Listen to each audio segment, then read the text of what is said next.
আমি যদি কোনোদিন ভুলেও যাই যে আমি আজকে তুহিন চৌধুরী ওটার পেছনে মহিন খান পুরোপুরি দায়ী ছিল, সেদিন আপনারা যাতে এই ভিডিওটা দিয়ে আমাকে আবার মনে করিয়ে দিতে পারেন, যাতে আমি সেদিন আবারও পুনরায় মানুষ হয়ে উঠি। সেই কারণে আমি ভিডিওটা পোস্ট করে রাখছি। আসসালামু আলাইকুম। আজকে আমরা সুন্দর একটা গল্পের শুটিং করছি। আমাদের গল্পের নাম প্রবাবলি মা। হ্যাঁ, এখন পর্যন্ত মা, কিন্তু হয়তো পরে চেঞ্জ হইতেও পারে, বাট আপাতত এখন পর্যন্ত মা। আচ্ছা, আমাদের সাথে পরিচয় করিয়ে দেওয়ার কিছু নাই। মহিন খান আপনারা সবাই চিনেন। আমাদের সাথে আজকে অনেক সিনিয়র সহশিল্পী আছেন, আমাদের দলিজুগর আন্টিরা আছেন।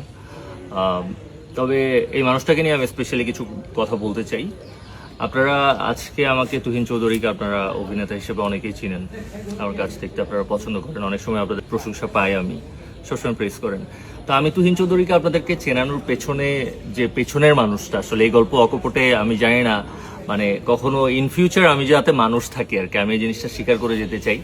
আজকে আমি যা তার পেছনে যদি আমি 99% অবদান বলে আমাকে হাতে ধরে অভিনয় শেখানো, আমি যেটুকু অভিনয় পারি, আমি এখনো পারফেক্ট না, একটা মানুষ কখনো পারফেক্ট হয় না, জানি না কখনো পারফেক্ট হবো কিনা, কিন্তু আমাকে যেটুকু হাতে ধরে শিখিয়েছে সে আমার ভাই, সে আমার বন্ধু, সে আমার ভালোবাসার মানুষ মহিন খান। মহিন খান যদি না থাকতো তাহলে আমি কখনো তুহিন চৌধুরী হয়ে উঠতাম না। Thank you very much. কিন্তু আসলে ব্যাপারটা হচ্ছে যে আমরা যারা ডিরেক্টর, তারা আসলে একজন আর্টিস্টকে বা একজন অভিনেতাকে সুযোগ দেই, সেই সুযোগটাকে কাজে লাগিয়ে সামনের দিকে এগিয়ে নিয়ে যাওয়া হচ্ছে যে তার একান্ত দায়িত্ব। তো তুহিন চৌধুরীকে সেরকম আমি একটা সুযোগ দিয়েছিলাম, তো সেই সুযোগটাকে সে কাজে লাগিয়েছে। তার মেধা, তার পরিশ্রম, তার ডেডিকেশন তাকে এখানে নিয়ে এসেছে। আমি জাস্ট সাথে ছিলাম, সাপোর্টে ছিলাম। তো এরকম আসলে সুযোগটাকে কাজে লাগাতে হয়। তুহিন চৌধুরী সেই সুযোগটাকে কাজে লাগাতে পেরেছে।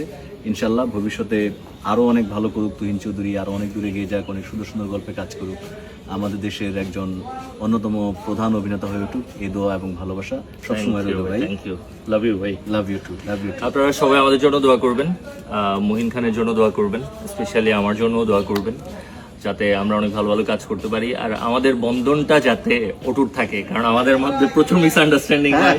মহিন ভাই খুব অল্পতেই আমাকে ভুল বুঝে, ঠিক আছে, আমাদের রাগ অভিমানের জায়গাটা অনেক বেশি, কিন্তু হচ্ছে আমরা দিন শেষে একজন আরেকজনের প্রতি একটা ভালোবাসা, একটা মানে হৃদ্যতার সম্পর্ক। আর মহিন খান সত্যি আমার জন্য অনেক বড় একটা সাপোর্ট। আর এই কারণে আমি যদি কোনোদিন ভুলেও যাই যে আমি আজকে তুহিন চৌধুরী ওটার পেছনে মহিন খান পুরোপুরি দায়ী ছিল, সেদিন আপনারা যাতে এই ভিডিওটা দিয়ে আমাকে আবার মনে করিয়ে দিতে পারেন, যাতে আমি সেদিন আবারও পুনরায় মানুষ হয়ে উঠি। সেই কারণে আমি ভিডিওটা পোস্ট করে রাখছি।